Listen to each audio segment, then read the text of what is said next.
विकास का काम और जन कल्याण की योजनाएं ठप होती हैं। चुनाव होते हैं तो सारी ब्यूरोक्रेसी और हमारा शासकीय अमला वोटर लिस्ट बनाने से लेके चुनाव करवाने तक की व्यस्तताओं में ऐसा व्यस्त होता है कि उनके सारे काम रह जाते हैं। चुनाव होते हैं तो फिर लगातार चुनाव होने के कारण जनता की चुनाव में रुचि भी कम होती जाती है।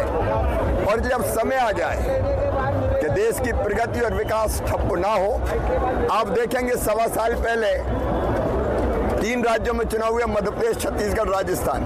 4 महीना बाद फिर लोकसभा के चुनाव, फिर 4 महीना बाद हरियाणा, महाराष्ट्र, जम्मू कश्मीर, झारखंड के चुनाव, फिर दिल्ली के चुनाव, फिर बिहार के चुनाव, फिर बंगाल के चुनाव।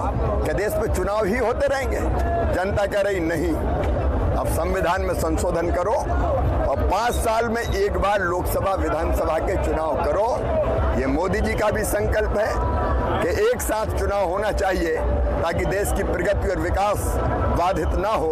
और आज नोएडा उसके लिए दौड़ रहा है, सड़कों पर जन सैलाब है। मैं नोएडा को प्रणाम करता हूँ। महेश जी, दिनेश जी, हमारे चौहान साहब अध्यक्ष जी और बाकी सब विधायक जी, प्रभारी मंत्री जी और जनता जो यहाँ आई है उस सबको बहुत बहुत धन्यवाद देता हूँ।